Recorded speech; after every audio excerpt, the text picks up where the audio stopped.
probando uno, van probando otro. Lo que sí puedo decir de que la cloroquina nosotros prácticamente la dejamos de usar en el hospital. Tuvimos casos que se complicaron con arritmias y fallecieron por el uso de la cloroquina. Mucho cuidado con eso. Bien, el otro paciente, el paciente que llega vía ambulancia. Esto estamos hablando del paciente ambulatorio. El paciente que llega vía ambulancia, importante. En la puerta de la emergencia, a la entrada, ahí hay que mantener una camilla del hospital debidamente desinfectada, con un camillero listo para transportar pacientes. Llegan a la ambulancia a la puerta de emergencia, bajan la camilla de la ambulancia y la pasan a la camilla del hospital, que sabemos que está limpia. La idea es que no entre infección al hospital. Entonces, esto llevan al paciente hacia adentro, evidentemente tiene que estar cubierto con un cubreboca, con un pañuelo. Recuerden, cualquier cosa es mejor que nada. La camisa, lo que sea, ponerle para disminuir la transmisión del virus. Luego que este paciente entra, y lo mismo, la clasificación, ¿es respiratorio? No es respiratorio. La emergencia está dividida en dos áreas, el área para respiratorio y el área no respiratorio. Pacientes que llegan porque tuvieron un accidente automovilístico, etcétera, y llegan a la emergencia, van al área de no respiratorio y viceversa, el que tiene problemas que posible COVID lo dejamos en el área designada. Importante, no cruzar personal. El que está atendiendo respiratorio debe atender solo respiratorio, que no pase al área de los no respiratorios, porque ahí es donde están las infecciones cruzadas e infectación del personal. En el paciente respiratorio, cuando llega con insuficiencia respiratoria o cardiorrespiratorio, ese es el momento más crítico en la emergencia de contaminación para el personal, cuando se tiene que disponer a proceder a una intubación. Yo quisiera decirles que hay maneras de intubar sin protección que sea segura, pero eso es utopía, eso no existe. El médico tiene que estar debidamente protegido, principalmente cuando va a hacer intubación. Tiene que tener su N95, su mascarilla, tiene que tener el face sheet, el protector de cara, tiene que tener su Google, sus anteojos, tiene que usar una bata descartable y guante, y si es doble guante, mejor todavía. Yo no sé si habrá disponible en otros hospitales, no, pero se implementó en la emergencia de Hialeah una caja de plástica, una caja plástica que se pone en el paciente que se va a intubar, se pone la caja y solo tiene dos huecos donde entran las dos manos del médico para hacer el procedimiento de intubación, pero queda prácticamente aislado el paciente. Es el momento crítico que hay que hacerlo, recordarle. Estos pacientes que nosotros tenemos que llegan en insuficiencia respiratoria ya o hacen paro cardiorrespiratorio, la mortalidad es el que ya hay insuficiencia por arriba del 90% y los que hacen paro cardiorrespiratorio, la mortalidad es del 100% en el hospital. La clínica no ayuda de mucho. Van a tener pacientes que están bien afectados y la auscultación es casi normal, entonces no usar el estetoscopio no tiene mucho sentido. Nosotros estamos acostumbrados, más que venimos somos de la escuela, hacemos mucha clínica, pero aquí básicamente no les va a ayudar mucho. Hay que evitar el tiempo de contacto con el paciente, hacer lo básico, exámenes y para adentro. Dichosamente, pues en mi hospital, que trabajamos 12 médicos en emergencia, hasta el día de hoy, dichosamente ningún médico ha salido infectado. Sí tenemos gente del personal de enfermería y técnicos que sí han salido infectados con COVID. Eso es más o menos la panorámica, cómo funciona la emergencia en Hialeah. Sé que el tiempo es limitado, les agradezco y esperaré el tiempo de preguntas y respuestas para ver qué. Yo te quiero hacer una pregunta porque tenés un par de minutos todavía. Dígame. ¿Tuviste alguna vez una oportunidad en la cual no tenías vos materiales para protegerte? Sí, eso fue el primer día, como les dije, nos tomó por sorpresa. Nosotros atendíamos un promedio de 120 pacientes diarios, pero el primer día llegaron 250 pacientes. Y por supuesto, los guantes se escasearon, entonces hermano, hicimos lo que pudimos. Importante, acortar el tiempo de exposición, mantenerte retirado del paciente lo más que puedas llegar. Si es posible, decirle al paciente que ni hable, haces tu assessment, y fuera. Eso es lo que nosotros hicimal lavado de mano como obsesivo, lavado de mano, limpieza del área, y logramos salir. Dichosamente la mascarilla tuvimos que reutilizarla, hipotéticamente son desechables, pero no había, nos quedamos con esa. Recuerden, siempre mejor algo que nada. No te escucho, Joaquín. Muchísimo gusto y muchísimas gracias, Ernesto. Vamos a esperar las preguntas y respuestas posteriormente. Okay. Y interesante, pues, realmente saber sobre el tema. Para continuar, y aprovechar el tiempo, ahora vamos a hablar con el doctor Arnulfo Castillo. Quisiera que Arnulfo nos introdujera en lo que se conoce como la ruta crítica, hablar, ya que él es especialista en este tema de laboratorios y de servicios anexos hacia hacia la atención del paciente, también que nos hable un poco sobre el énfasis del laboratorio, el manejo también que se le está dando a los medios de protección en radiología, y realmente, como siempre, ¿qué podemos hacer cuando no tenemos todo? Te lo hago esta pregunta, Arnulfo, porque fíjate que, por ejemplo, aquí yo me he dado cuenta en Managua, solo aquí en Nicaragua, rapidito, hay 4 o 5 radiólogos que están positivos ya. En un hospital privado de aquí de Managua hay 6, 7 técnicos pegados. Es que no son solamente del hospital, sino que vos sabés que los técnicos de radiología trabajan en diferentes lugares. Y también técnicos de laboratorio conozco de por lo menos 10 muchachos que también están positivos. Entonces, eso es lo que yo quisiera que, por favor, tenés 10 minutos para más o menos hablarnos de ese tema.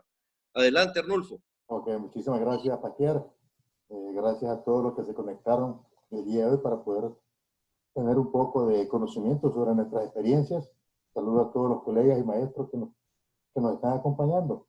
Para poder abordar el tema, realmente es importante primero hablar sobre lo que son los equipos de protección y sobre cómo realmente está la parte de la protección. O sea, tenemos lo que son las precauciones estándar. ¿Podría pegarse un poquito más el micrófono porque se le escucha poco? Sí, correcto. ¿Mejor ahí? ¿Estamos mejor ahí? Sí, perfecto.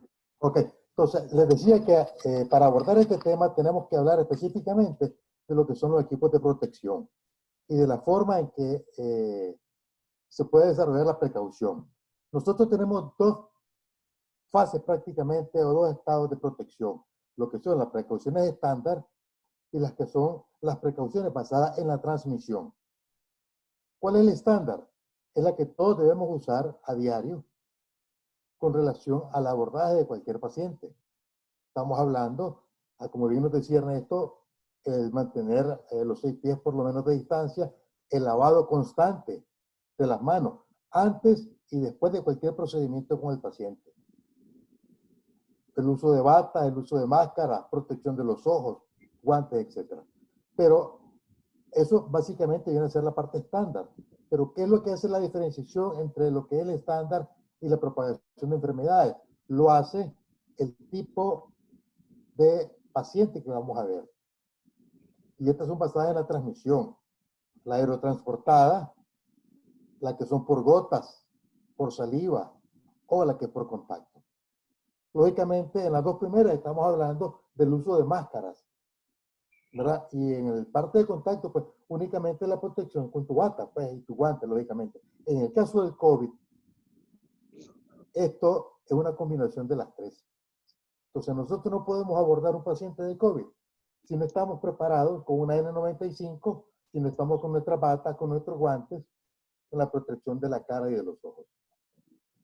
Muchas veces nos contaminamos porque no sabemos cómo ponernos o cómo quitarnos la protección. Y esto es muy importante. Para vestirnos, vistámonos de abajo hacia arriba. ¿A qué me refiero de esto? Primero la bata, después nos podemos poner la máscara, la protección de los ojos y por último los guantes. Para desvestirnos es el inverso. Primero los guantes, ¿por qué? Porque fueron los que estuvieron en contacto directo con el paciente. Después nos vamos a quitar la protección de los ojos, la máscara de cara, después la bata y por último la máscara. En el caso del COVID, es recomendable es muy recomendable que esto se siga a como está dicho. ¿Por qué? Porque la contaminación es altamente. Recordemos que la carga viral va a depender incluso, la contaminación, perdón, va a depender de la carga viral que tengamos. Y para poderla evitar, va a ser casualmente siguiendo estos pasos de vestirte y de vestirte. Muy, muy importante. Tenemos la mala costumbre de que cuando nos quitamos la bata, la sacudimos. ¿Ya? No hay que hacer eso. Cuando uno se quita la bata de protección, no debe sacudirla. Y como uno se quita la bata y la va a doblar de adentro hacia afuera, estamos hablando de que la parte que quedó pegada a tu cuerpo es la que va a quedar encima. Y de esa manera, vos vas a depositarla en el lugar donde se pone este tipo de material, que es completamente aparte del material regular que vos usas de la basura regular.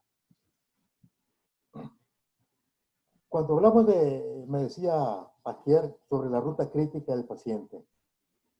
La ruta crítica estamos hablando emergencia, rayos X, laboratorio y los servicios de encamado. Ya Ernesto nos abordó ampliamente lo que es la parte de emergencia en Hialeah, que no difiere mucho a cómo se manejan prácticamente las emergencias en casi todos los hospitales de acá de Estados Unidos. El paciente que viene con una sospecha de COVID, separado del paciente regular, se abordan afuera, los equipos salen afuera, el personal sale afuera, y estos llevan una ruta diferente para ingreso. El personal es un personal asignado específicamente a esta área. En el caso de los técnicos de laboratorio y técnicos de rayos X, todo el mundo se viste para abordar a estos pacientes. Todo el mundo se pone el equipo completo para abordar a estos pacientes. El paciente de laboratorio que toma la muestra es el que está únicamente en esa área. El de rayos X es únicamente el que está en esa área. En el caso acá, pues los equipos son móviles, como decimos, y hay un equipo destinado específicamente para el área de respiratorio. Al igual que está un carro de laboratorio destinado solamente para el área de respiratorio, ¿verdad? El material se retira y hay una persona de afuera del área que recoge las muestras que se depositan en una mesa aparte, y estos son transportados al laboratorio, en donde se procesan de forma separada. De esta manera no se produce contaminación del técnico, porque el espécimen va rotulado prácticamente como un paciente contaminado de COVID. Entonces se guardan todititos los procedimientos para no contaminarte. Estamos hablando de que el personal de laboratorio que trabaja estas muestras está con su equipo de protección completo. También. Igualmente, el personal de rayos X, la placa se cubre con un plástico, se le pone al paciente. Cuando se retira del paciente, se retira la bolsa plástica, previamente se cambian guantes para no contaminar el chasis, y el chasis se deposita también en un lugar aparte, en un área, para poderlo retirar de ahí la persona que lo vaya a retirar. Entonces, de esta forma evitamos la contaminación de los espécimes, tanto del chasis como de la parte del laboratorio. Es muy importante que la ruta crítica también conlleva el traslado del paciente que ingresa de emergencia al área de hospitalización. Muy, muy importante. ¿Qué pasa? Aquí, por lo menos en el hospital en Guide, donde yo trabajo, se ha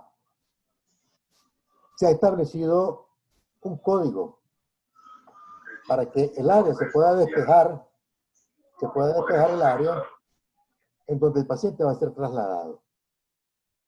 Cuando se da este código, el pasillo queda completamente despejado.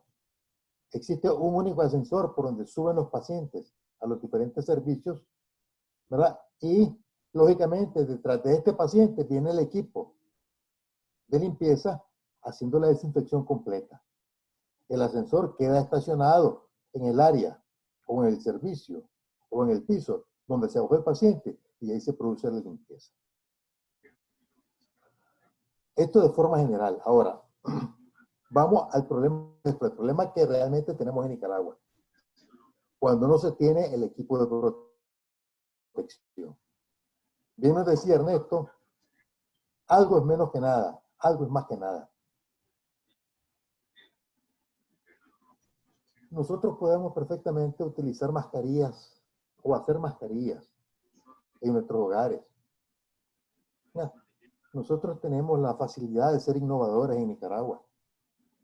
Y si recordamos la época de los 80, pues innovamos muchas cosas dentro de los mismos hospitales para poder dar atención a los pacientes. Lo importante de la mascarilla es cómo la vamos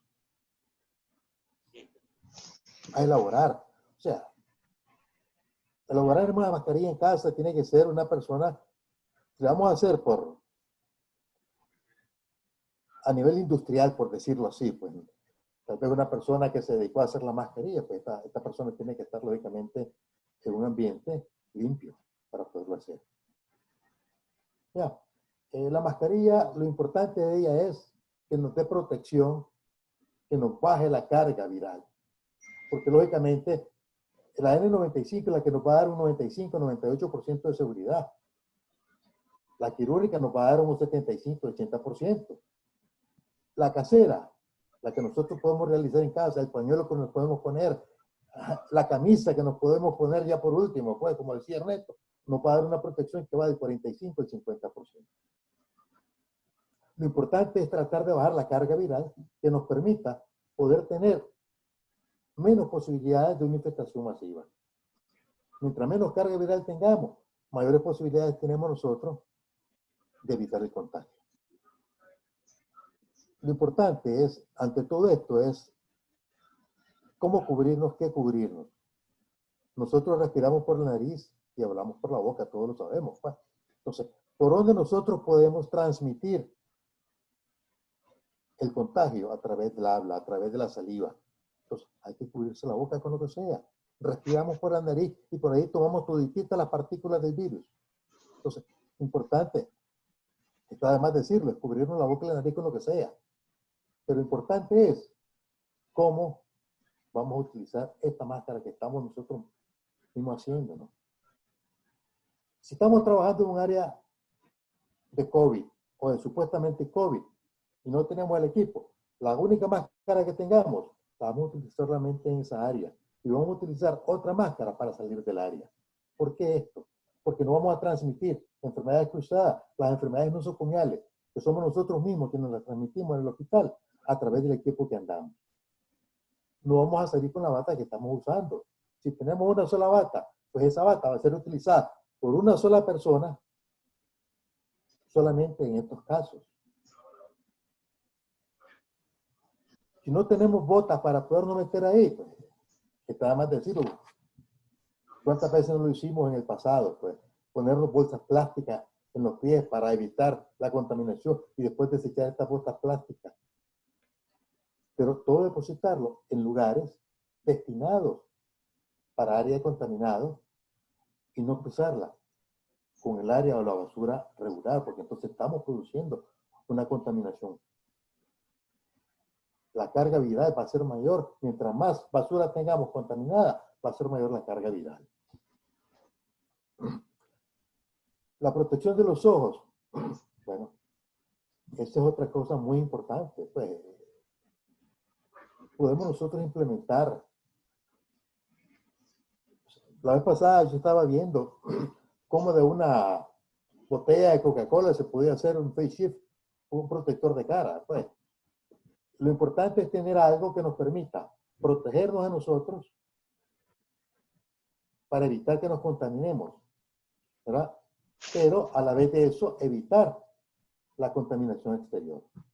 Todo lo que nosotros usemos debe quedar en el área donde se está produciendo el fenómeno de contaminación y nosotros podemos salir de ahí. Bien decía Ernesto, llegar al hospital con ropa de casa, cambiarte una pijama, todo el mundo tiene su scrubs, pijama, que le hemos tenido desde que éramos internos. Ya, pues volver a usar esa misma pijama, ¿verdad? Y usarla únicamente en el hospital. Lavarla separado cuando lleguemos a casa. Arnulfo, ¿Sí?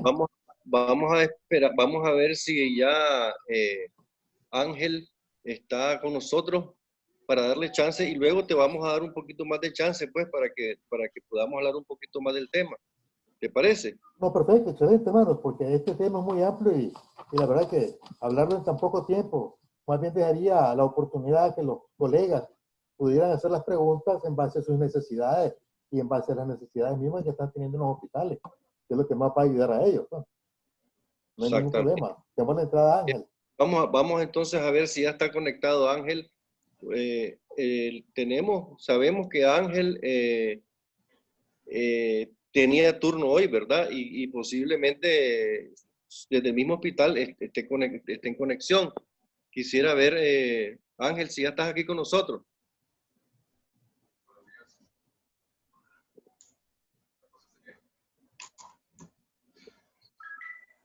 Parece que todavía no, entonces sí podemos continuar un poco. Vamos a darle la palabra un poco a Ernesto, para que Ernesto nos hable ahorita del paciente crítico y su manejo en general, ¿verdad? ¿Cómo estamos haciendo? ¿Me estás escuchando, Ernesto?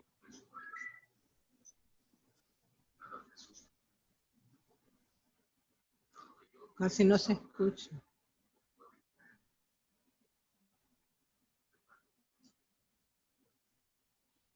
Conectad el micrófono, Ernesto. Creo que lo tenés desconectado. Conectalo, lo tenés desconectado. ¿Ahora? Okay. Ahora sí ya. Ok, bárbaro. Bueno, yo lo que les decía, yo trabajo en el área de emergencia. Por supuesto, en el área de emergencia, el paciente crítico, fundamentalmente el paciente que llega en insuficiencia respiratoria. Estos pacientes son bien difíciles de manejo. Los ponemos en un cuarto de aislamiento. La enfermera y los técnicos que entran ahí, pues tienen que entrar usualmente una sola vez y con todo preparado lo que van a hacer. Y el médico ya puso las órdenes, que es lo que le va a poner, si le va a poner líquidos IV, si le va a dar la acitromicina. Igual el técnico del laboratorio lleva con todas las órdenes de los laboratorios que está pidiendo el médico. Y entonces entran uno por uno y tratan de hacer todo de una sola vez. El asunto es minimizar el tiempo en que el personal esté expuesto con el paciente. Es importante también cuando se sale de ese cuarto, ese cuarto, todo el material que se utilizó tiene que ser desechado. Una vez que el paciente se mueve de ese cuarto porque va a cuidados intensivos o lo que sea, que se intubó, ese cuarto igual pasó un proceso de desinfección exhaustivo. Pues, ¿para qué? Para poder ponerlo disponible para el próximo paciente. Los pacientes con COVID, evidentemente su manejo es muy difícil. La complicación más frecuente es la falla respiratoria. Los he visto que evolucionan relativamente rápido. Son pacientes que llegan contigo, están hablando, miras la saturación, que comienzan a bajar, y en realidad hasta el día de hoy es muy poco lo que podemos hacer. No sé si contesto un poco tu pregunta. No te escucho, por favor. La pregunta que...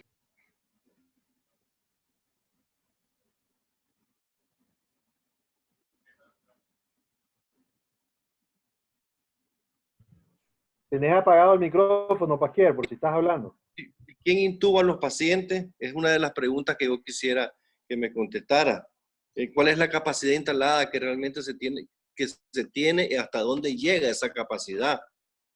¿Cuál es la tasa de letalidad que tienen ustedes? ¿Y cuál es la situación de la vacuna? ¿Qué saben ustedes sobre la vacuna? Ay, qué problema cuando no hablan alto. No se oye. Pero ¿me escuchan ahora mismo? ¿Sí me escuchan? Sí, y ahora sí. Ok. O más cerca el micrófono. Bueno, el que intuba al paciente es el médico de emergencia. Cuando el paciente llega a emergencia, en Hialeah, pues me imagino que habrán protocolos por otro lado, pero es el médico el que hace la intubación. Adentro, en la sala, si los médicos están ocupados, los anestesistas suplen ese procedimiento de intubación, pero inicialmente el procedimiento ejecutado por por el médico. Ya tenemos ahí, me imagino que son cosas innovadas. Hay una caja, no sé, tú las has visto, unas cajas plásticas que se pone sobre el paciente con dos huecos en la parte frontal, donde el paciente está en la camilla, se le pone encima la caja plástica con sus dos orificios y ahí introduce las manos el médico con su laringoscopio, con el tubo para proceder la intubación. Oye, Tonki. ¿Ok? Esa es la letalidad de estos pacientes, desgraciadamente, es bien alta. En la experiencia que nosotros tenemos, el paciente que tiene insuficiencia respiratoria y requiere intubación, la mortalidad por arriba del 90%. Y el paciente que cae en depresión respiratoria, la mortalidad es del 100%, lo que nosotros hemos visto. Y por eso nosotros en la emergencia ya lo hemos discutido, porque cuánto vale la pena exponer por mucho tiempo al médico que está haciendo los procedimientos, está haciendo la resucitación cardiopulmonar, está corriendo el código con estos pacientes, si al final ese esfuerzo casi siempre es fallido, lastimosamente. Ahora, quisiera que por favor me dijeras un poco sobre la situación de la vacuna y sobre el uso de la aspirina como una profilaxis. Sí, todos esos temas tenemos inundadas las redes de información de la vacuna. No sé más de lo que pueden saber ustedes mismos que han hecho sus investigaciones, que hay aproximadamente 110 vacunas en desarrollo. Hay por lo menos 6 estudios que ya están en fase clínica. Tengo entendido que el laboratorio Merck es el que está más avanzado. Inclusive hablan de la posibilidad de sacar la vacuna para finales de septiembre, que esté disponible. Hay mucha esperanza, por supuesto, entre nosotros. El gremio médico, me imagino, pues, al igual que yo y nosotros, nos vemos bastante frustrados, pues, porque los pacientes llegan, en primer lugar, nos desorientan con la diversidad de manifestaciones clínicas que presentan. Nos desorientan de que damos un tratamiento y unos mejoran y de ahí y se lo damos al mismo tratamiento a otros pacientes y no tenemos el mismo resultado. No sabemos si fue casual o fue el medicamento, todavía no podemos decir mucho eso. Ya estamos utilizando en el hospital el Remdesivir que se administra endovenoso.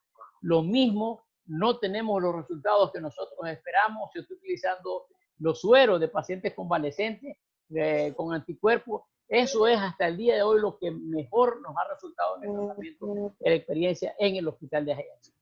El tratamiento con suero, se utiliza también interferón. El uso de aspirina es muy controversial. Al inicio, dime. Yo quisiera darle un chance también a Arnulfo. Okay. Arnulfo nos dijera que, porque es una pregunta del público, ¿qué errores son los que provocan el contagio, Arnulfo? ¿Y qué porcentaje de contagio tenés conocido vos sobre los profesionales de la salud en tu experiencia? Pues, 2 preguntas. Errores que provocan el contagio y qué porcentaje, y quiénes son los que más frecuentemente se están contagiando dentro del personal de la salud. Mira, en primer lugar, los errores sobre el contagio se van a dar sobre, en primer lugar, cómo te desvestís. Esto es bien interesante, cómo te desvestís. Que una vez que vos te pones el equipo de protección, tenés el contacto con el paciente, y si vos no te desvestís correctamente, vos te vas a contaminar. ¿Por qué? Porque si vos te quitas los guantes de último, por decir algo, te quitaste primero la máscara, te quitaste primero, te tocaste la cara, por decirlo así. Con los guantes puestos, es la primera vía de contaminación. Esa es la primera vía de contaminación que vas a tener. Y eso frecuentemente se presenta, más que todo, en el personal de limpieza.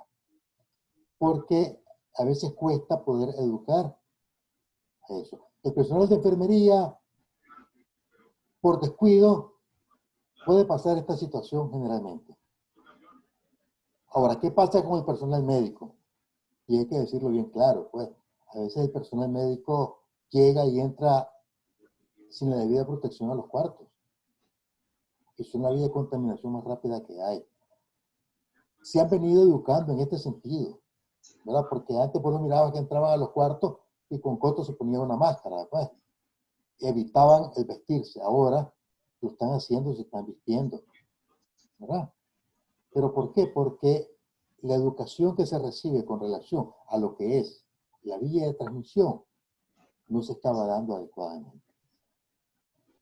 Pienso que en esta es muy importante, y sigo insistiendo yo que es muy importante la forma de vestirse cuando uno se pone el equipo de protección. Porque esa es la primera vía de contaminación. La otra vía de contaminación es cuando después de que te vestís, vos no haces el lavado de manos.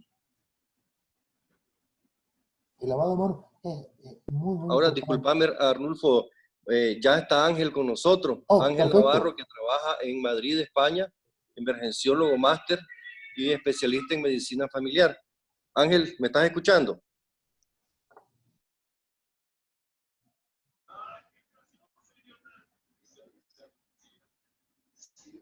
Ángel, ¿me estás escuchando?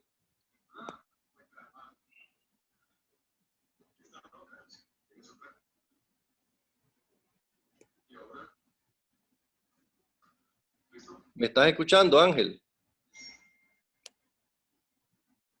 ¿Está con nosotros ya Ángel por ahí? Ángel, activa el micrófono. Activa el micrófono. Ángel, activa el micrófono. Necesitamos que Ángel active el micrófono. Ahora sí me escuchan, ¿no? Ya. Ahora sí te estamos Hola. escuchando, Ángel. Disculpanos y nos disculpan todos. Perfecto. No, sí. Aló, ¿me estás escuchando? Sí. Sí, te escuchamos, Ángel. Adelante. Sí.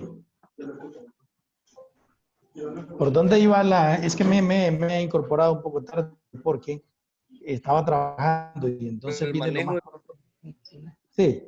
Ya Ernesto nos estaba hablando, Ángel, del paciente crítico y su Sí. manejo en la emergencia, ¿verdad? Sí. Pero quisiera que nosotros nos ahondaras a nosotros sobre el tema de cómo están haciendo para manejar ese paciente cuando llega crítico. Y sobre todo también, siempre la pregunta, ¿cómo están haciendo cuando no tenés medios de protección adecuados? ¿Qué es lo que nos está pasando en Nicaragua ahorita? No hay abastecimiento en los hospitales para protección del personal de salud y se nos está contagiando. Entonces, Sí. en parte, dirigir un poco tus palabras hacia eso. Ok.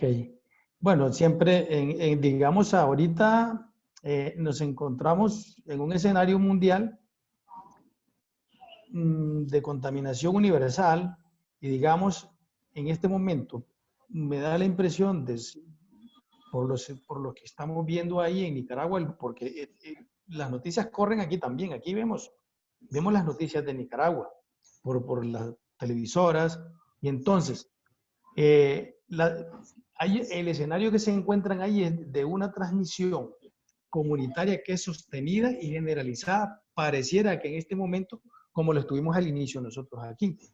Entonces, en ese momento es que es muy importante detectarlo, hacer la detección del SARS-CoV-2. Aquí es importante, por ejemplo, que los cuadros respiratorios en los pacientes que se encuentran hospitalizados, detectar a los pacientes que se encuentran hospitalizados o que aquellos que cumplan criterios para ser hospitalizados. También es muy importante que en el cuadro clínico de infección respiratoria aguda de esta enfermedad, pues detectar al sanitario, el personal sanitario o sociosanitario y también al personal de servicios esenciales. ¿Cuáles son los servicios esenciales? Pues las policías, los militares, es decir, los bomberos, las personas que trabajan en centros en residencias de ancianos, o asilos de ancianos. Entonces, todo este personal es importantísimo en ese momento detectarlo. ¿Por qué? Porque eso te va a permitir, en el caso que estamos ahí ahorita, que están en la curva que ven ascenso, parece, por información no oficial, por lo que se ve en el pueblo, el temor, el miedo de la gente, en ese caso, pareciera que va en ascenso. Y ahí lo que hay que hacer es lograr detectar para evitar, digamos, más contaminación en los pacientes. Por eso es que es importante la detección temprana de los pacientes que van a tener un COVID o el coronavirus. Entonces, todos sabemos que, supongo que allá lo ha explicado bien Ernesto, que eso se transmite, y también ahí lo sabemos, todos los que somos médicos sabemos que se transmite por las gotitas y que se transmite por contacto de tocar objetos. Entonces, aquí nosotros lo que tenemos que, ¿cómo lo vamos a manejar? Aquí viene el detalle que era lo que estaba hablando el colega anterior. Es digamos, lo que sabemos. Es detectar los contactos de una forma estrecha, saber quiénes son, aislamiento, el uso de mascarillas protectoras, el uso de guantes, el uso de los equipos de protección individual, para que nosotros los sanitarios y las personas que hablé, que dije, las personas que trabajan, los auxiliares de residencias o las auxiliares, todo ese personal, los policías, todo este personal vamos a ser aliados en esta epidemia. La protección es importante que tengamos guantes, tanto ellos como nosotros, que tengamos mascarillas y por supuesto nosotros que estamos en primera línea, pues el traje de protección individual, cuando te lo proporcionan, ¿verdad?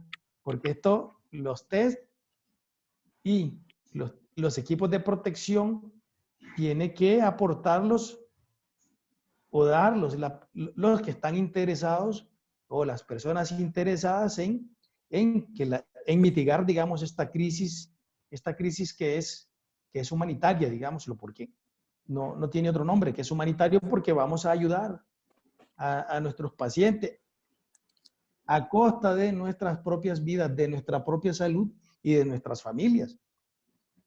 Porque nosotros tenemos un contacto muy estrecho con los pacientes. Y entonces, digamos, tanto en atención primaria como en la urgencia.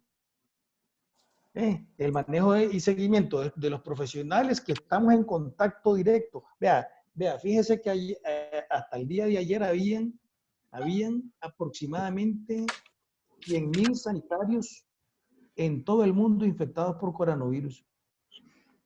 Y por supuesto que allí no vamos a hacer la excepción, porque estamos en contacto directo con los pacientes, en contacto directo con las gotitas, en contacto directo con lo que tocan los pacientes.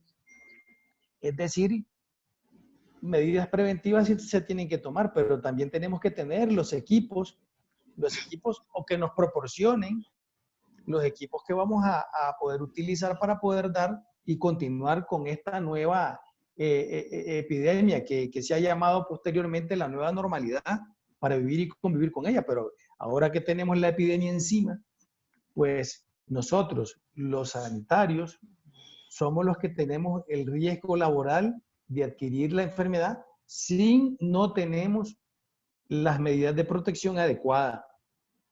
¿Qué hacer, digamos, cuando tal vez no tenemos equipo? A mí se me ocurren muchas cosas y muchas ideas, digamos, porque bueno, yo trabajé ahí en Nicaragua y también trabajé en Costa Rica muchos años en emergencias, pero hablando de nosotros en Nicaragua, a mí se me ocurre que tal vez hay que usar mascarillas. ¿Cuál? Ojalá si tuviéramos que nos proporcionaran las mascarillas adecuadas, la FFP2, ojalá que nos dieran un par de mascarillas, porque una al revés y una al derecho de las quirúrgicas es igual o similar a la protección que te da una, qué rica la toña, mira, que te da la FFP2. Es igual, al revés, usarlas al revés. Pero si no tenemos mascarilla, a mí yo creo que hay que hacerse alguna. Hay que protegerse con algo. Hay que hacer algo, inventársela, porque no se puede atender a los pacientes. Mira, sin eso, sin la EPI, sin el equipo de protección individual o la bata que es plástica y que tiene su protección para todos nosotros, los guantes. Pero el problema que yo he visto tal vez es que no te dan mascarillas o no tenés el traje o la bata. Entonces, si no tenemos esos equipos, bueno, yo vuelvo al escenario. Al escenario, recordemos que cuando nosotros vamos a atender a un paciente en situaciones de peligro, en situaciones conflictivas, nosotros lo primero que hacemos es asegurar la escena.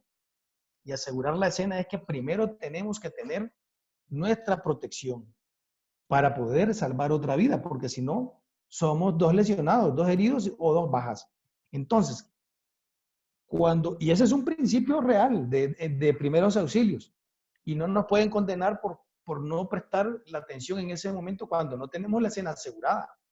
Es decir, ese es un principio en la RCP, recordemos, lo primero que dice es asegurar la escena para poder salvar al paciente.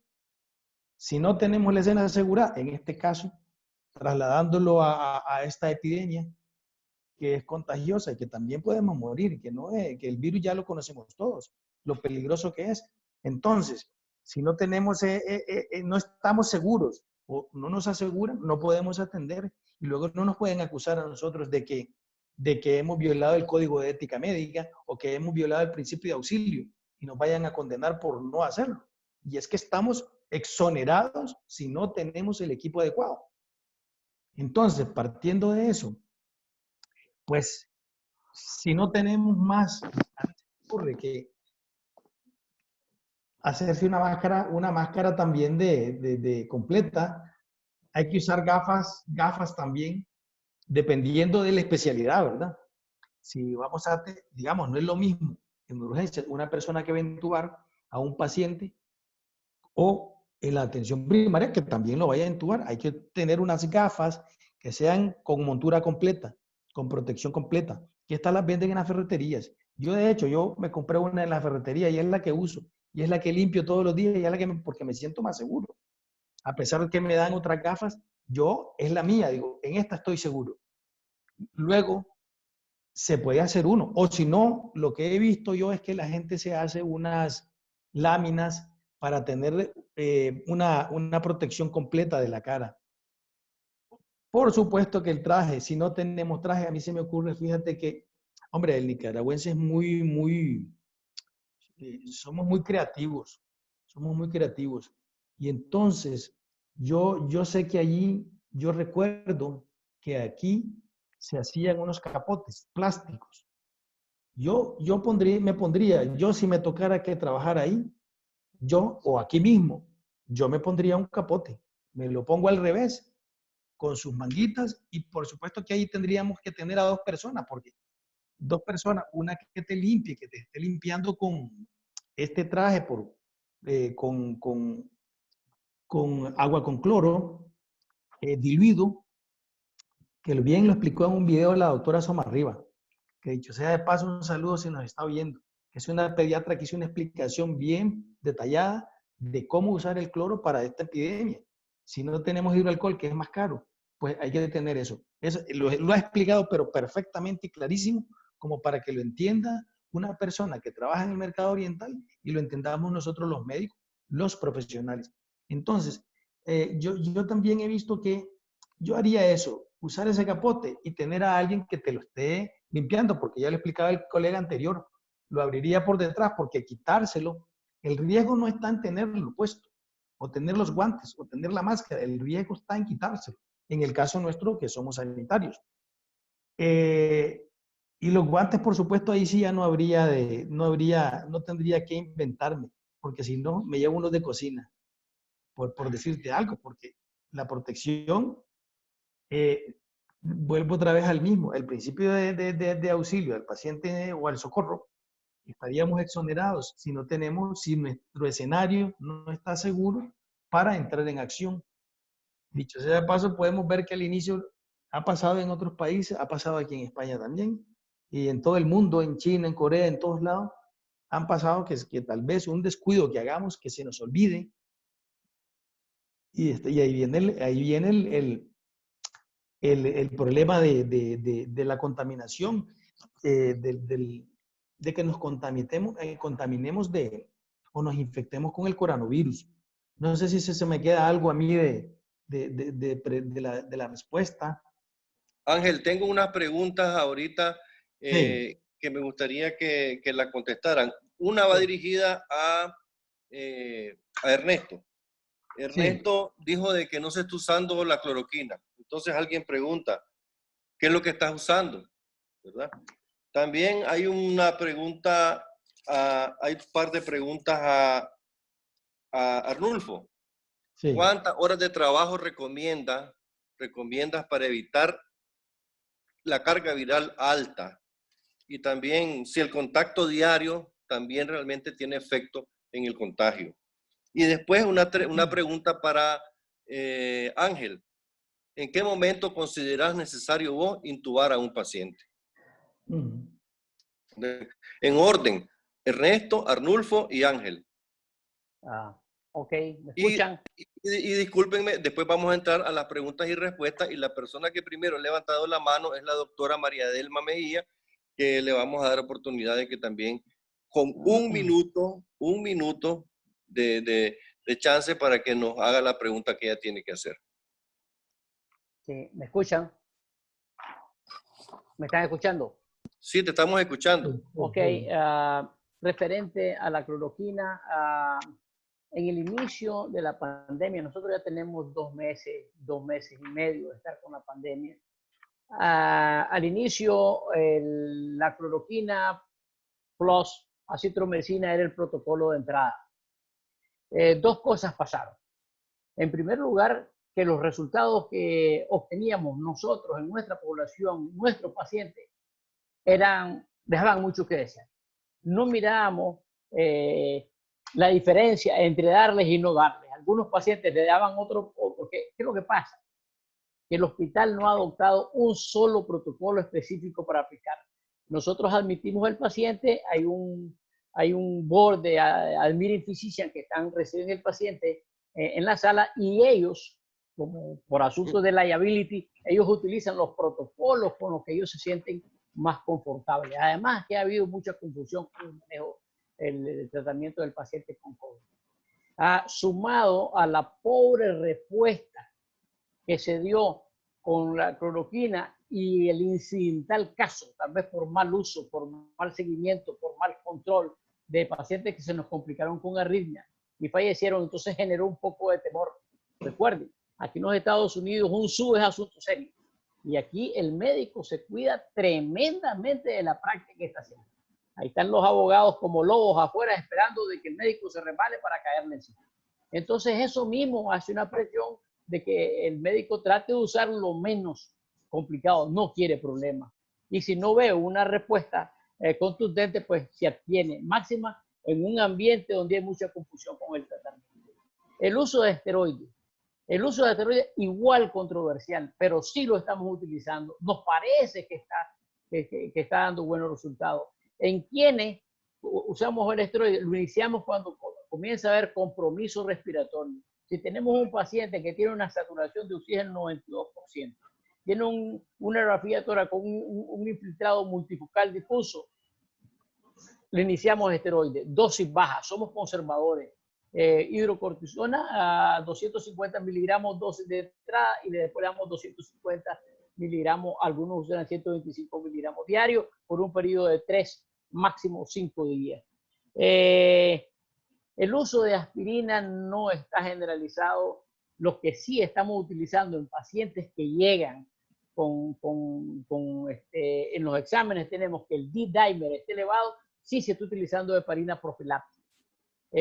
Por supuesto, hace mucho tiempo que recorrer, hace falta estudios para poder evaluar la respuesta de este tratamiento. La ivermectina, leí por ahí algo de ivermectina, sí se está utilizando la ivermectina en el hospital y lo que refieren los de Medicine Physicians es que están obteniendo buenos resultados con la ivermectina. No he leído mucho sobre eso, no he encontrado artículos contundentes, pero sí en el hospital se está utilizando y se está obteniendo buenos resultados. Una preguntita rápida. Manejo de cloroquina más acitromicina ambulatorio. ¿Qué opinas? No, no lo estamos utilizando. No, porque estos pacientes tienen que estar monitorizados, principalmente el QT. Hay que monitorizarlo. Ambulatorio no se está utilizando. Y creo que no es prudente pues mandar al paciente con cloroquina. Si le vas a dar cloroquina y acitromicina es porque el paciente está complicado. Hay que admitirlo, hay que monitorearlo. En dependencia, tu inclinación puedes utilizarlo o no, pero no es recomendable utilizarla sin monitoreo de manera ambulatoria. Muchísimas gracias, Ernesto. Ahora quisiera, Arnulfo, horas de trabajo recomendable. Y el contacto diario, ¿cuánto contagia? Vamos a comenzar con la parte de contacto diario. Definitivamente, a mayor tiempo de exposición, mayor cantidad viral vas a tener, mayor contagio vas a tener. Lo recomendable es que cuando vos estás en contacto o entras a un cuarto con un paciente diagnosticado o presuntivamente COVID, vos tenés que tratar de estar no más de 15 minutos dentro. De esa manera vos evitás que la carga viral sea una fuente de contaminación para vos. Ahora, la carga diaria, esto es discutible. Eso va a depender incluso del área donde vos trabajás, ¿no? Porque lógicamente las personas que se encuentran trabajando en áreas específicamente de COVID, y vamos a hablar claro, por ejemplo, el personal que se encuentra, todo nuestro personal que se encuentra laborando, entre comillas, en el hospital alemán, en el área de respiratorio, es un personal que está altamente en riesgo de contaminación. ¿Verdad? La carga viral que vas a encontrar ahí es muy alta. Y yo pienso que en lo personal, la recomendación sería no estar metido dentro de ese ambiente no más de una hora. Pues, salirte al ambiente, desinfectarte, volver a entrar. Aún con todo eso, una hora siempre va a ser una carga muy alta, muy alta. ¿Verdad? Porque lo recomendable sería que estuviera 15 minutos dentro y salieras para evitar la carga, para evitar la contaminación. Pero no vas a poder evitar en determinado momento esa carga viral a lo largo de 12 horas, 8 horas de trabajo. Pues, en este sentido, lo que se hace, el personal de enfermería en nuestro hospital, lo que tienen asignados pacientes en el área de COVID, entran durante su turno de 12 horas, entran a ver al paciente y hay tiempo contable para ellos. Van a lo que van. Ya, el paciente que se le va a administrar el medicamento, le administras el medicamento. Hay un log, o sea, hay una lista afuera donde vos anotás a la hora que entras, a la hora que salís. Y esto pasa a control del área de epidemiología del hospital, la que es la que va a estar determinando el grado de contaminación que tenés.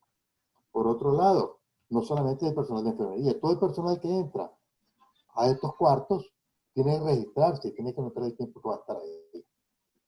Después de que vos pasas cierto tiempo, vos pasas directamente a lo que es, te toman tu muestra. Recientemente yo tuve una exposición, en lo personal he tenido 3 exposiciones a pacientes COVID que han ingresado, que no han sido diagnosticados por COVID, que entraron por otra patología y adentro se diagnosticó el COVID.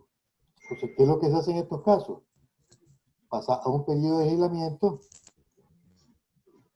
pasa a un periodo, ¿verdad?, en el que te hacen tu prueba de COVID, ¿verdad?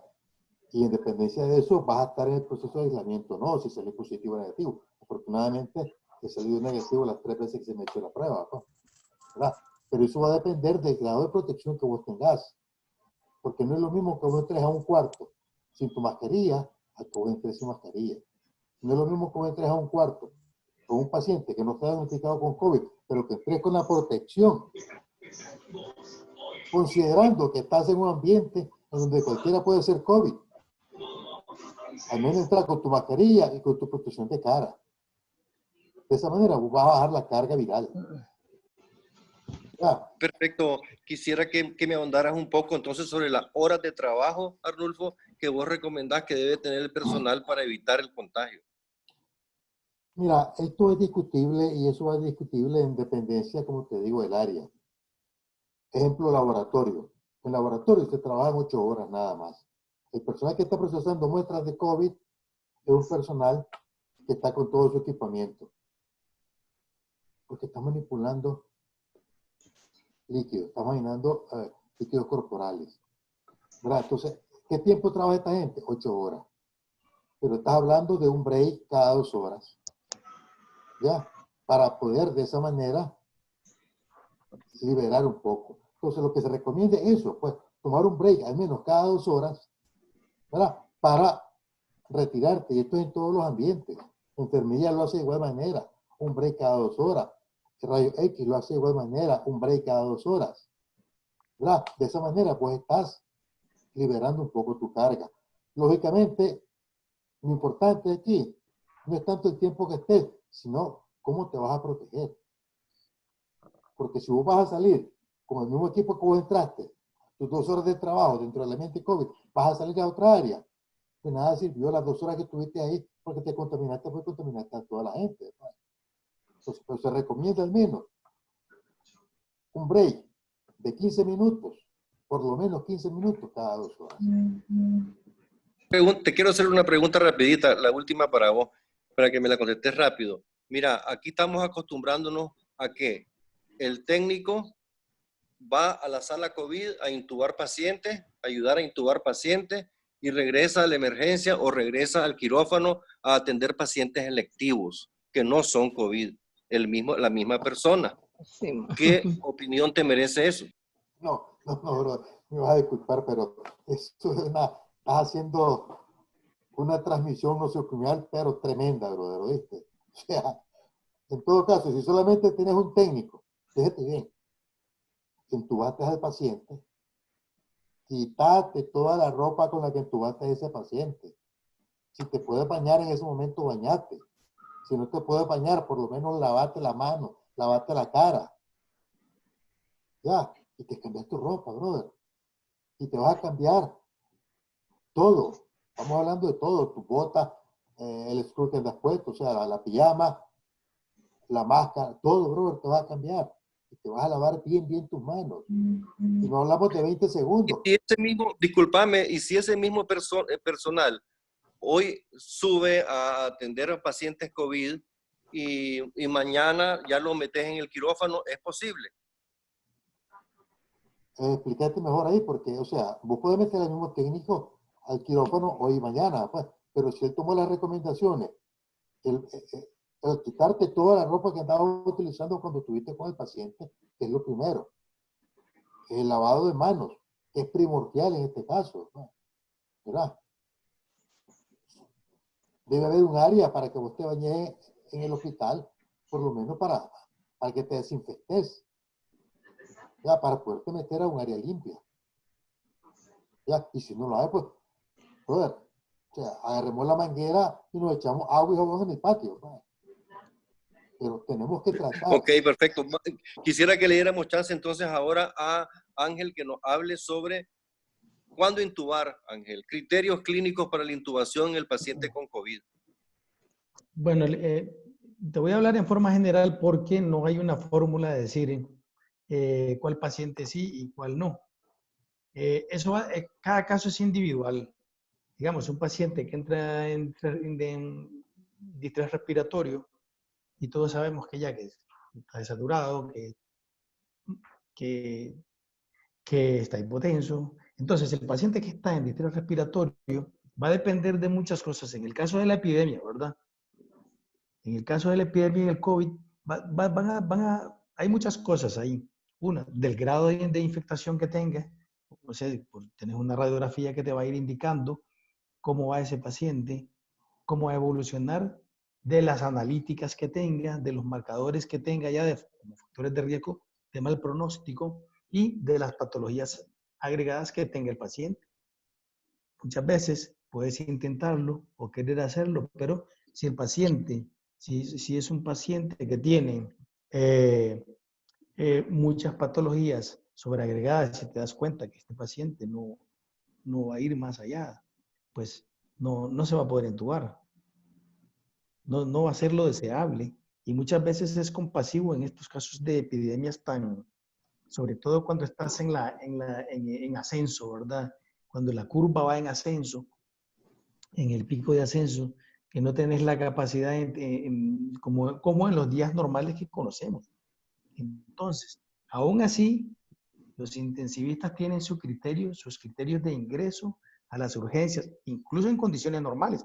Pues en este caso, el paciente COVID va a depender de muchas cosas para decidir cuándo se va a entubar y cuándo no. De los resultados que te expliqué, de esos marcadores sobre todo, y sus patologías sobreagregadas y de su grado de gravedad, es lo que te va a indicar cuál paciente va a salir adelante y cuál no. Es muy individualizado el tema de la intubación de los pacientes COVID. Te quiero hacer otra pregunta. Me están preguntando sobre estadísticas en ustedes también. O sea, ¿llevan ustedes estadísticas de todo lo que está pasando en este momento ahí en sus hospitales? Mira, ese tratamiento, vamos a ver, el tema de esta epidemia o esta pandemia es un tema científico. Es un tema que los análisis se los dejamos a las personas que saben un poco más de esto. Hay muchas personas que influencers, podríamos decirlos. Estos influencers, como los conocidos ya, los más famosos que tenemos en México, en Brasil, Estados Unidos, allí digamos, el tema no es tiene que ser científico. Y entonces, son las personas, hay determinadas, los epidemiólogos, digamos, en este caso, más clínicos, más un grupo de personas que están entrenadas para poder tener un vocero que vaya dictando y diciendo por dónde va la epidemia, por dónde nos vamos a ir, qué vamos a hacer y a tomar las mejores decisiones. Muchas veces acertadas y otras veces no. Pero tiene que haber un equipo de orientación que nos vaya guiando a todos. En este caso, opinarte que tienen que ser personas o científicos los que tienen que llevar el tema de esta epidemia o pandemia. No podemos hacerle caso a todas las personas que opinen, porque hay personas que se atreven a opinar de esta enfermedad sin ser médicos, sin tener un título, ni siquiera una homologación similar a lo que es el sistema sanitario. Entonces, hay que dejarse eso a las personas que saben de estadísticas, de análisis, de cómo va a dirigirse esto, porque yo puedo hablar de pacientes, pero hay médicos que se dedican a agrupar el grupo, estudiar cómo van en serie los pacientes, cómo va evolucionando la epidemia y cómo va a evolucionar. ¿En qué momento, digamos, está Nicaragua, digamos, ahorita? ¿O en qué momento estamos aquí o en otros países de la enfermedad? Entonces, no podría yo opinar siendo yo nada más médico con casos que yo voy viendo. Hay que dejárselo a las personas que saben, que conocen, que estudian cómo va esta enfermedad evolucionando y en qué momento va a descender y cómo lo van a hacer de forma progresiva para que todos, digamos, como sociedad completa, vayamos saliendo poco a poco de una forma menos dolorosa, digamos. Perfecto, Ángel. Ahora vamos a entrar al periodo de preguntas y respuestas. Sí quiero hacer la salvedad. Yo creo que ahí preguntaba, perdona, yo creo que ahí alguien preguntaba que si a todos los pacientes que vemos se les hace prueba la PCR. En realidad va a depender, a lo mejor ya lo tocaron, pero yo te voy a decir más o menos qué hacemos por aquí. Si el paciente tiene fiebre, tiene tos y es un paciente estable, que va a ser un caso leve, que tú lo ves y le haces su radiografía de tórax y es normal, ese paciente no le hacemos PCR. Ese paciente se va a observar, se va a aislar con todo lo que han hablado los compañeros, con todo lo que se conoce ahí, o que conocemos todos del coronavirus, ¿verdad?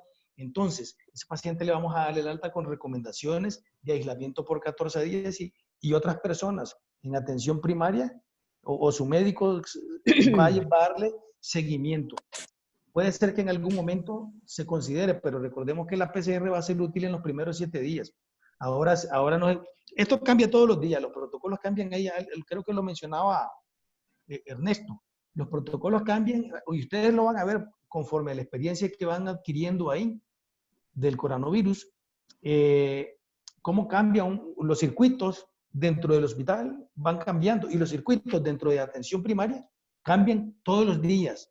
Todos los días cambiamos y hacemos una cosa y cambiamos, volvemos a hacer y intentamos mejorarlo, ¿verdad? O pensamos pues lo mejor para el paciente. Pero sí la PCR no se le hace a todos, digamos. Se hace nada más a los pacientes que están sintomáticos, que creemos, incluso se hace al paciente que se va a ingresar y ya últimamente se lo piden cuando ya ingresa una PCR si hace falta. Pero no se hace de entrada, no se hace.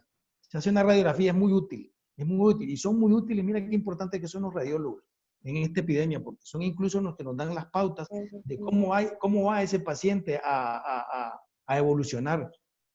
Y era para contestarle a la compañera, creo que preguntó ahí alguien que si hacía análisis aquí o PCR a todos los pacientes.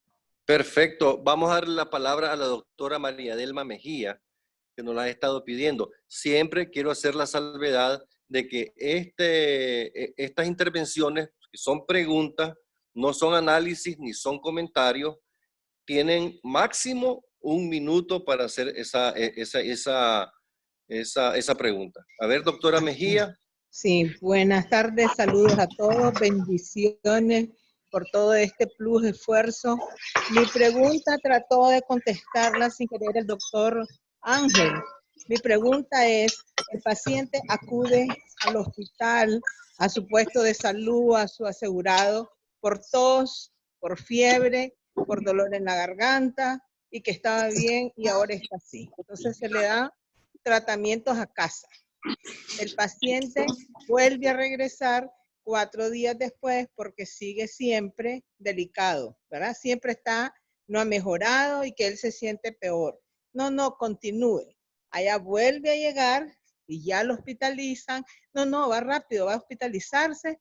Lo tienen hospitalizado unos días, después lo intuban, pero aquí explicaron ustedes que ya la intubación en un caso que ya está, me imagino, con mucha fibrosis no se puede. Entonces, ¿cómo valorar eso del paciente? El doctor más o menos explicó que la radiografía, porque da pesar gente que llega un poco a tiempo, ¿verdad? De la patología y al final, pues, que le intubaron y ya se murió. Entonces es triste, pues eso. ¿Cómo valoran la intubación al paciente? ¿Por qué no la adecúan más temprano? O sea, ¿cuál es el criterio radiológico, clínico para decidir la intubación? Ángel, Ernesto.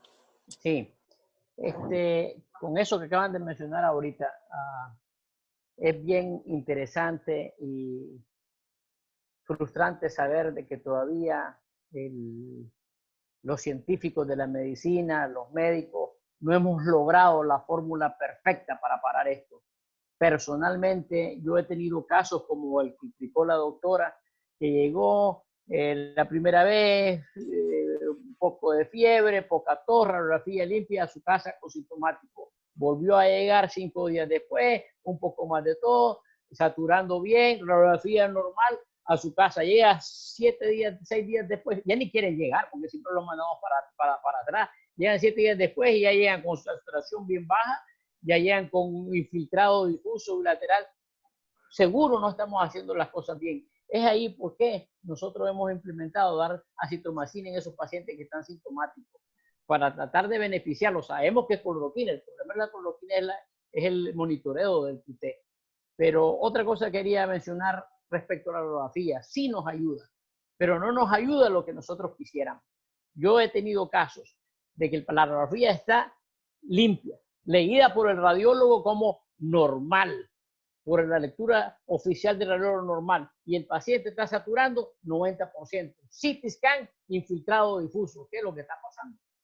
Realmente es una situación a la cual no la conocemos mucho, estamos aprendiendo, vamos avanzando poco a poco. Por eso es que los médicos se atreven a implementar medidas en un esfuerzo por tratar de hacer algo en esta situación que los pacientes se van deteriorando. Una pregunta, lo que quieran hacer preguntas, por favor levanten la manito que está ahí en el celular para saber más o menos yo quiénes son los que están. Hay una pregunta de la doctora María José que la puede hacer ahorita.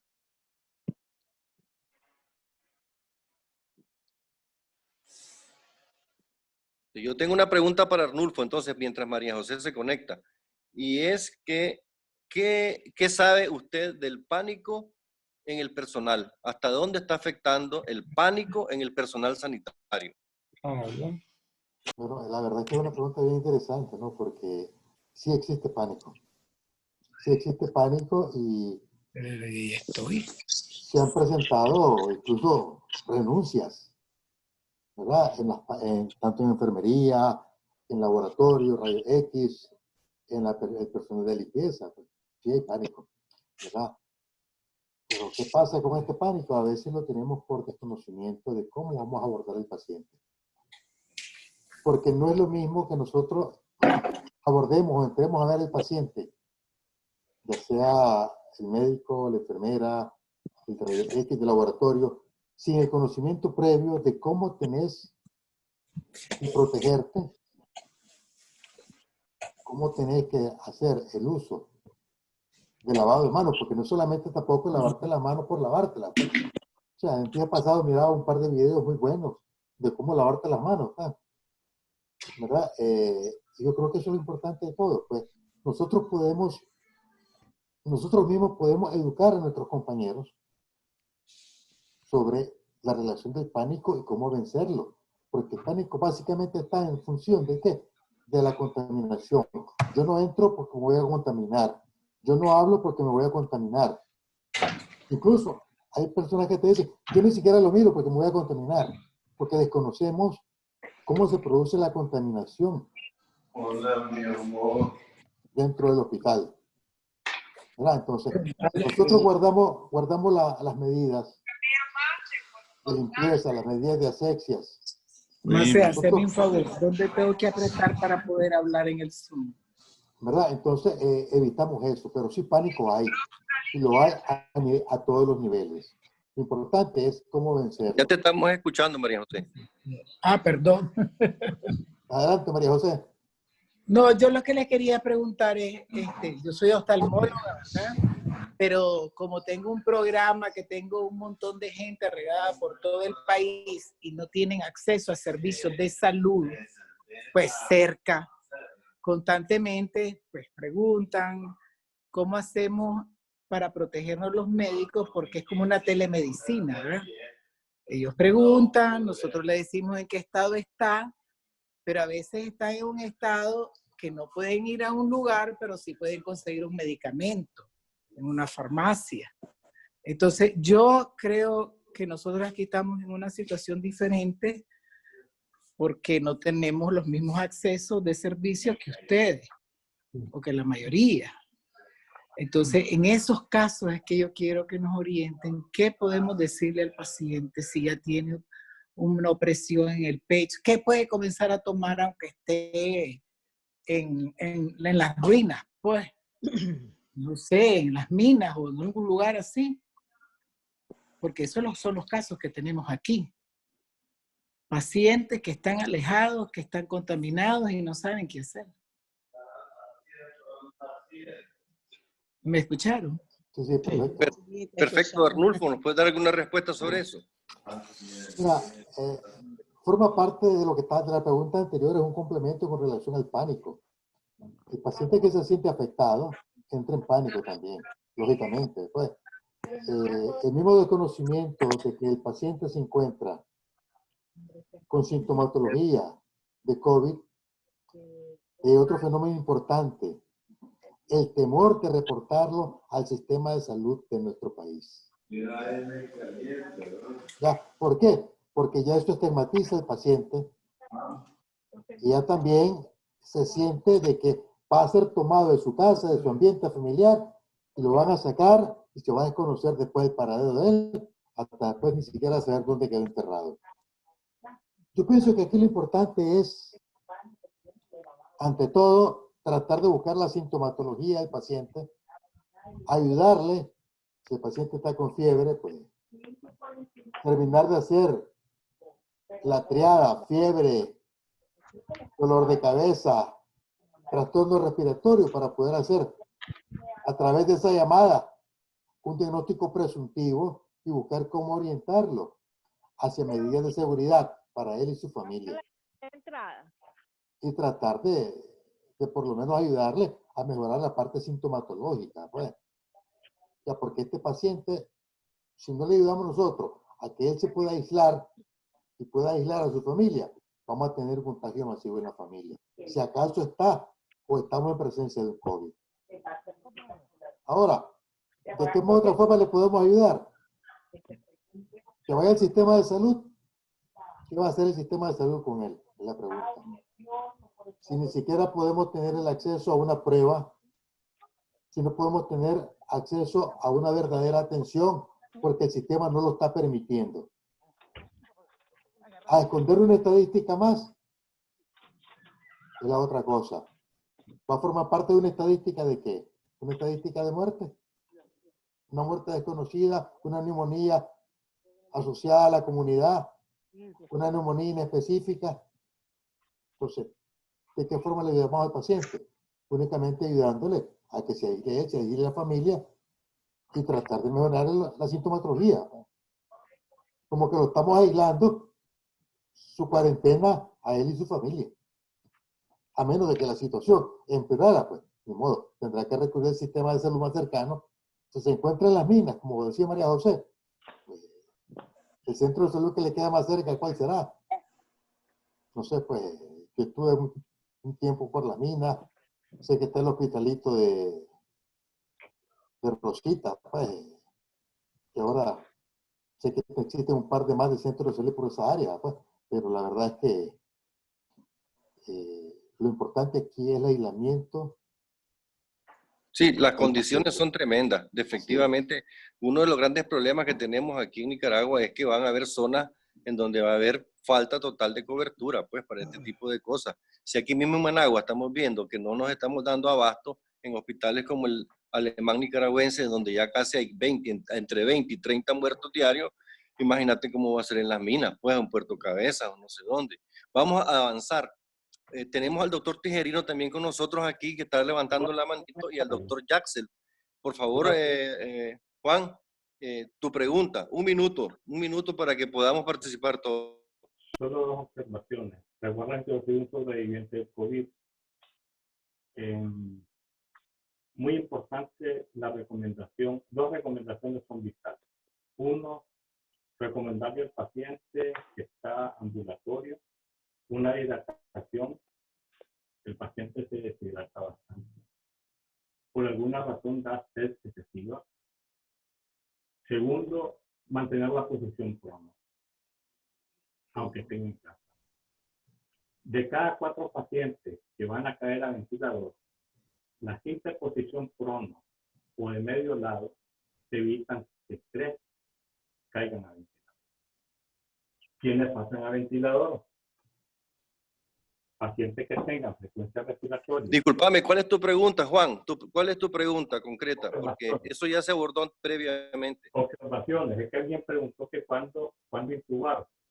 Intubar a aquellos pacientes que tienen frecuencia respiratoria mayor de 30, que tienen una PO2, una saturación de oxígeno menor del 92% que no responde a el uso de oxígeno o pacientes que se están fatigando. Esas eran las principales recomendaciones, porque alguien dice que es recomendable a los pacientes que andan en la calle. Yo no estoy muy de acuerdo con el uso de cloroquina ambulatoria, por lo menos yo no lo estoy recomendando. Muchas arritmias, muchos problemas y la eficacia no está. Este era un simple comentario. Ahora tenemos la participación del doctor Jaxel García, que nos está pidiendo la mano también. A ver, Jaxel, ¿alguna pregunta específica?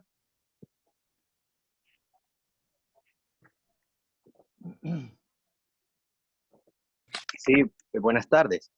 Qué bueno, ¿verdad? Y qué alegre tener la oportunidad de poder, que nos puedan transmitir las experiencias, ustedes que están o han tenido, ¿verdad?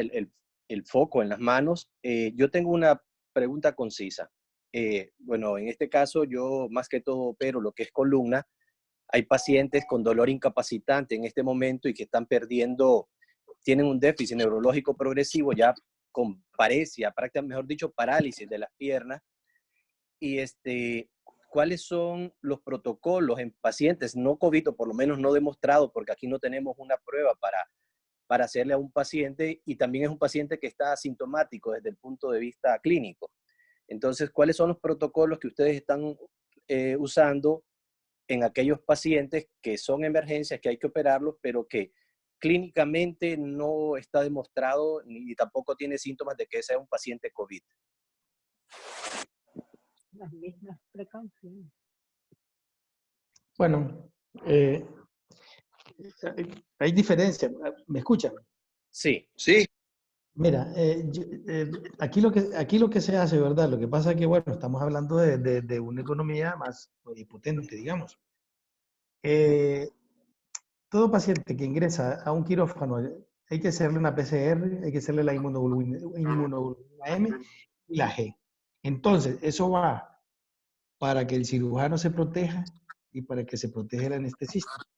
Y, bueno, por supuesto, todo el personal que va a intervenir al paciente. En el caso que sea un COVID positivo, pues va con un protocolo de COVID.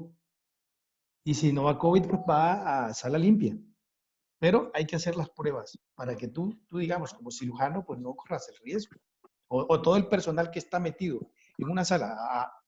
Claro, que esta sala, estos quirófanos son con presión negativa. Pero aún con todo, hay salas limpias y salas COVID. Y hay que hacer las pruebas, si no, no entra. Si no, se operan. Pero bueno, estamos hablando de una economía potente. Por eso yo te comento por la pregunta. Eso sería lo ideal. No sé cómo podría hacerse ahí. Bueno, vamos. Muchas gracias por la opinión. Necesitamos, gracias, doctorazo Jaxel. Necesitamos darle oportunidad a la doctora Bonilla.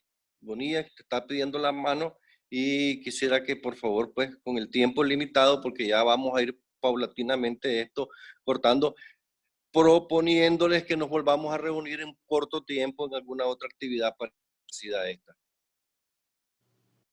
Doctora Bonilla, si está por ahí.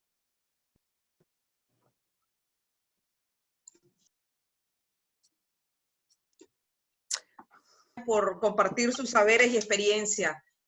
Conectada con las preguntas de María Delma y María José, ¿verdad? Estamos entrando al periodo de lluvias, viene dengue, malaria, que se nos ha pasado un poco, se nos ha venido del Caribe otra vez para estos lados. Y las recomendaciones, en el ejemplo que ponía María Delma, que la persona un paciente llega 2 veces al hospital. Si llega una primera vez al hospital y no lo ingresan, sino que lo envían a su casa, ¿cuáles serían las principales recomendaciones, conectándose mentalmente un poco con la ubicación de aquí, para que los pacientes puedan seguir, para que traten de la mejor manera posible mantener una evolución que no llegue a la gravedad? ¿Hay algo que se puede insistir en recomendar más para estos pacientes que todavía no están graves? Muchas gracias. Tal vez no puedes contestar esa pregunta, Ernesto. Sí, Es un poco triste, pues, pero la verdad que las que vamos a darle, las recomendaciones que le vamos a dar son similares a las que le damos a los pacientes que adquieren cualquier otro tipo de enfermedad. Tratamiento sintomático, como lo mencionó el doctor Tijerino, una buena hidratación, aparte de las medidas de control para evitar el contagio, el aislamiento, básicamente. Y en caso de empeoramiento, pues ya cuidarlo. Tengo una pregunta, Ernesto, que me están haciendo aquí los muchachos por vía chat, y es sobre que deje un reforzamiento sobre el uso de corticoides. Y después a Arnulfo, otra preguntita rápida sobre el reuso de la N95.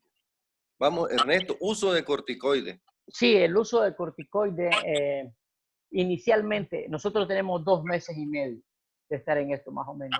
Inicialmente, prácticamente estaban contraindicados en el hospital, nadie lo utilizaba por el temor de que podía producir una exacerbación de la patología. Hubo controversias en la literatura.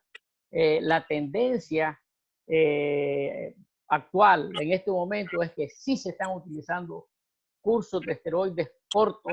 El que más estamos utilizando es la hidrocortisona, pero también la dexametasona se puede utilizar por 2 o 3 días, y no tenemos estudios concluidos que nos puedan confirmar de que sí, que no, pero el sentimiento en general es que sí está ayudando en este paciente que comienza a tener deterioro de la función respiratoria.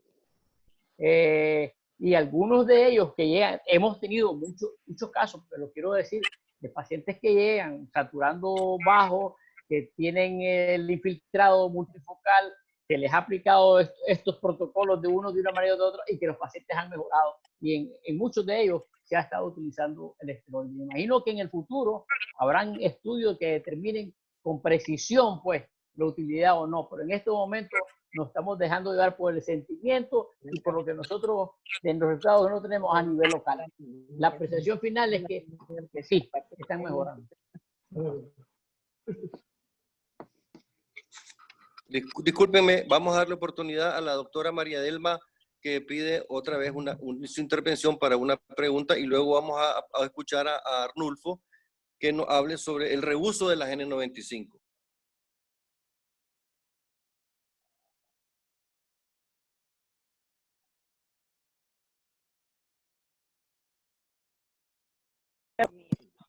Mis recomendaciones son ante los cuadros de tos, de molestias en la garganta y de febrículas. Les mando una biometría hemática completa, les mando la PCR, ¿verdad? Que yo sé que es más adelante. Y les digo...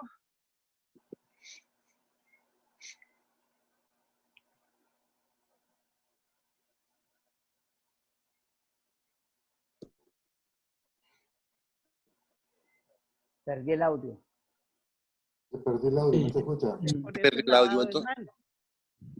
Y la otra cosa, los enjuagues, las cosas de caliente para tomar mucho té, ponerse, arroparse, tomar mucha agua y una comida muy rica en vegetales, en cítricos y en cosas. Es cierto que dicen por ahí, tenés que comerse un camión de frutas para que tengas algo, pero todo es importante porque esto es tremendo. Las pacientes están desesperadas, no quieren ir ni a los hospitales más caros porque es donde dicen hay más casos. Entonces, hidratación, el lavado de manos, no sabemos si el que nos lleva la comida delivery, la bolsa, esprayarla con el cloro, y estamos en estrés, tanto los médicos como los pacientes. Entonces, esas son mis orientaciones, doctora, recétele. Ya cloroquina y esas cosas no, porque nos vamos a meter a camisa de 11 varas. Y los corticoides, en pacientes que están en los Estados Unidos, me han contado que les mandan el corticoide 7 a 10 días. Y que están negativos, pues ya están buenos después de estar positivos y con el cuadro clínico, ¿ya? Entonces tenemos que ayudar a nuestra población. Uno no tiene dinero y aunque tengan dinero, tienen miedo de ir a los hospitales. Muchas gracias. Hay que reorientar las posiciones. Este webinar se trata precisamente sobre cómo hacer para no contagiarnos. Y el problema realmente proviene de que hay un ejército de médicos y enfermeras que están trabajando ahorita en todos los hospitales de Nicaragua, muchos de ellos sin protección. Eso creo que es fundamental que nos lo llevemos todos nosotros como un recuerdo, porque ahorita la prioridad número 1 de las asociaciones y sociedades médicas de Nicaragua tiene que ser, 1, atender bien al paciente, pero 2, cuidar a nuestro personal, porque sin el personal que está atendiendo en esos hospitales públicos de Nicaragua, no vamos a poder vencer este virus. Acuérdense que el contagio es 1 por 3. O sea que si en tu hospital ahorita hay 25 personas afectadas, posiblemente la semana que viene van a ser 25 por 3. 75. Y después va a ser ese número por 3. Por 3. Entonces, pues, le hago la pregunta a Arnulfo. Reuso de N95. Sí, mira, con relación a eso, yo estoy muy claro de lo que estás hablando. Y el problema se da en que nuestro personal, nuestros compañeros que laboran en los hospitales en Nicaragua, las limitaciones existentes son muy altas, son muy grandes, muy grandes. Entonces, ¿qué pasa con la reutilización de la N95? Recordemos que la N95 lo que hace la diferenciación con la quirúrgica es el cierre. Es el cierre hermético que no permite que se dé la entrada. Ejemplo, nosotros tenemos acá esta mascarilla quirúrgica. ¿Qué hace la diferencia con la mascarilla N95? Va a ser el cierre. Si esta mascarilla nosotros la ponemos de esta manera, prácticamente viene a ser un cierre similar a la N95. Mientras se mantenga el cierre, mientras mantenga la consistencia de cierre hermético de lo que es la nariz y la boca, la N95 puede ser reutilizable. Siempre y cuando también tratemos al menos limpiar la parte que esté expuesta al paciente, al menos con alcohol. Porque sí se ha utilizado de esa manera. Al principio, cuando nos comenzaron a llegar los pacientes, o sea, y como decía Neto, se agotó el equipo. Y te quedaste tal vez con una N95 nada más. La tuviste que reutilizar, la tuviste que limpiar, sí. Le tuviste que poner alcohol al 95% por fuera, pues, para tratar de desinfectar un poco. Ya, y pues sí, debemos utilizarla, pues la podemos utilizar. Si la tenemos, reutilicémosla. Siempre y cuando mantengamos la parte hermética, el cierre hermético de la nariz y la boca. Si tenemos máscara quirúrgica, como le decía, que le enseñaba, podemos hacer un cierre hermético con ella que nos va a dar una mayor protección. Porque lo importante es el cierre hermético. La otra cosa, haciendo hincapié, siempre voy a hacer hincapié en lo mismo. El lavado de manos. El lavado de manos es muy importante y no es el lavado superficial. Estamos hablando de un lavado de por lo menos 40 segundos. Es el lavado de la palma de la mano, es el lavado de los dedos, de la parte interdigitales, el lavado por aparte del dedo gordo, de la parte dorsal, o sea, todo, el lavado completo de las manos, que nos permita poder tener una higiene completa. Porque recordemos, es un virus. Con el jabón lo vamos a eliminar. Entonces, mis estimados, sí, discúlpenme, ya vamos cerrando. Yo creo que es bien importante esta primera experiencia que tenemos nosotros aquí, las asociaciones médicas, en hacer un webinar. Quiero darles unos 30 segundos por lo menos a cada uno de los participantes de los que han dado hoy la principal conferencia, a Ernesto, mi hermano, a Ángel también, mi hermano de promoción de la generación 86, y a Arnulfo, que aunque no es de mi promoción, pues casi, porque yo lo conocí cuando yo era interno allá en el Lenín Fonseca. Entonces, y también al final, la despedida de la doctora Greta Solís, que junto con la ANARE hicimos este esfuerzo para hacerlo, para hacer este webinar. Posiblemente hagamos otro más adelante, tal vez va a ser un poco más corto para no aburrirlos, ¿verdad? Pero sí, por favor, en el orden, y para despedirnos, lástima que no podemos estar más tiempo. Adiós, mis amigos. Ernesto, Ángel, Arnulfo y Greta, en 30 segundos, despídanse de los que se han quedado acompañándonos el día de hoy. En primer lugar, quiero agradecer esta oportunidad y muy contento de que logremos compartir experiencias. Este tema es un tema nuevo, estamos aprendiendo todos los días. Tenemos que hacer uso de nuestra capacidad de innovación máximo en Nicaragua con carencias críticas de material y de apoyo del Ministerio de Salud. Nada, adelante, se puede seguir adelante, sacamos el mejor provecho dentro de las críticas condiciones que estamos trabajando, estamos con ustedes y si nos apoyamos en información, en lo que pueda ser útil para que salgamos de lo mejor posible para esto. Muchas gracias y nada, a la orden, cualquier cosa. Ángel. Bueno, muchísimas gracias. Estoy muy contento de compartir con todos y verte nuevamente a ti, ver a Ernesto comentar, hacer muy buenos comentarios de esta enfermedad, de esta epidemia en la que entre todos vamos a poder.